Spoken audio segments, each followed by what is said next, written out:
Le monde vit au rythme de la COP27, la conférence des parties à la Convention cadre des Nations Unies sur les changements climatiques, depuis le 6 novembre 2022 en Égypte, où cette COP de cette année-là se tient sous le slogan « Ensemble pour la mise en œuvre ».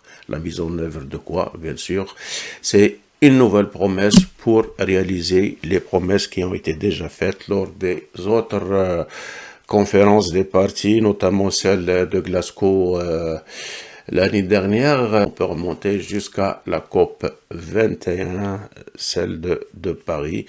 On avait des idées d'arrêter le réchauffement à un certain seuil qui, hélas, selon le secrétaire général des Nations Unies, ne sera jamais atteint si on continue encore à ne pas faire ce qu'on doit faire. En attendant, l'injustice climatique, elle fait tranquillement son chemin et la justice climatique va tarder à venir. Si on veut être juste, on ne doit plus parler d'aider. Ces pays-là n'ont absolument rien fait. Ce sont ces pays-là qui polluent le moins, qui émettent le moins de gaz carbonique. On prend le cas de l'Afrique qui ne contribue qu'avec un petit 2% au gaz à effet de serre responsable de la hausse des températures, et pourtant c'est le continent africain qui est en train de subir le plus de dommages. Donc parler d'aider, ce serait peut-être une insulte, d'autant plus que ces pays africains-là ont été pratiquement déchirés, recousus par les pays colonisateurs qui ont contribué avec les matières premières de l'Afrique à augmenter les températures responsables actuelles des impacts des changements climatiques. Donc, s'il peut y avoir une justice climatique, il faudrait commencer par indemniser ces pays-là afin qu'ils puissent faire face au changement climatique, bien sûr,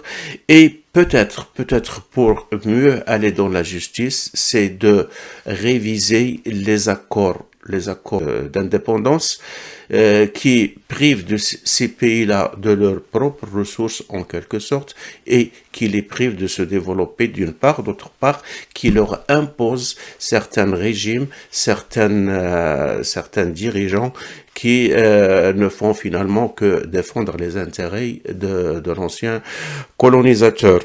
Donc, à mon humble avis là, il faut commencer à penser sérieusement à indemniser, et ça c'est toute la communauté internationale qui doit mettre l'épaule à la roue, et d'autre part, il faut que les ex-pays colonisateurs revoient leurs accords d'indépendance. Peut-être pour certains pays, même cette indemnisation-là va être insuffisante parce que, d'une part, les conséquences des changements climatiques, c'est-à-dire la sécheresse, le manque de pluie, le manque d'eau, la désertification dans les pays insulaires ou bien les pays côtiers, la hausse du niveau moyen de la mer, tous ces facteurs-là font que pour une population qui va en augmentant, les terrains agricoles vont en diminuant et on va fatalement assister à ce que la communauté internationale appelle d'une façon pudique les déplacés climatiques.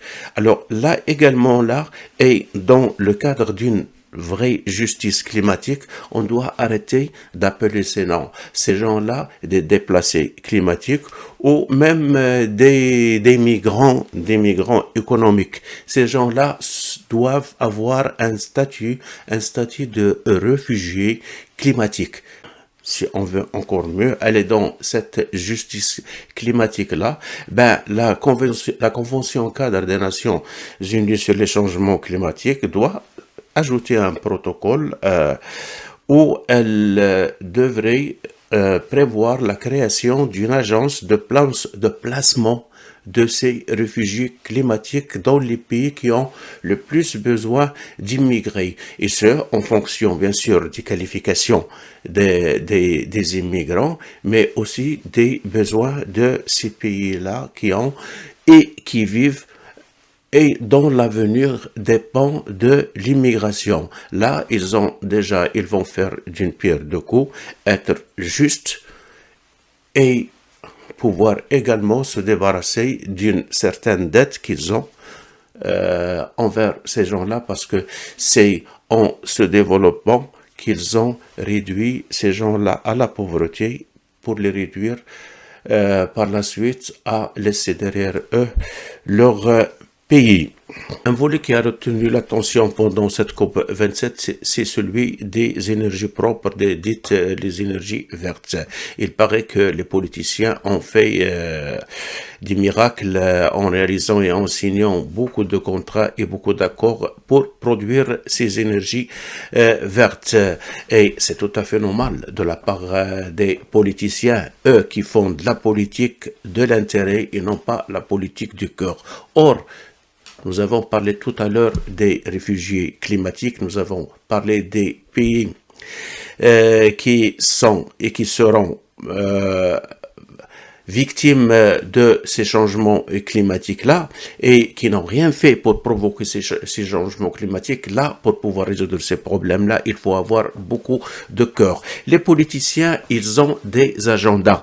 Et dans leurs agendas politiques, il y a ceux qui les ont soutenus pour pouvoir être élus. Il y a les industriels, bien sûr, mais il y a aussi monsieur et madame tout le monde qui ont peur de perdre leur emploi. Et s'ils perdent leur emploi, peut-être qu'ils ne vont pas voter pour leur candidat préféré. Donc, les politiciens, ils font de la politique en fonction des intérêts.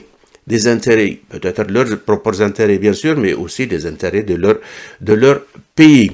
Alors que pour pouvoir résoudre ce problème-là, il faut avoir une politique qui transcende les pays, qui transcende les frontières, parce que les causes de la pollution, les causes des changements climatiques, les gaz à effet de serre transcendent les frontières politiques, ils ne reconnaissent pas les frontières géographiques. Il touche la planète entière. Il faut une force qui pourrait toucher la planète entière pour pouvoir les contrer. Il faut une société civile unie, internationale, qui pourrait influencer dans chaque pays les dirigeants afin qu'ils puissent prendre les bonnes décisions et les décisions du cœur. Merci beaucoup d'avoir écouté cette vidéo jusqu'à la fin et à la prochaine.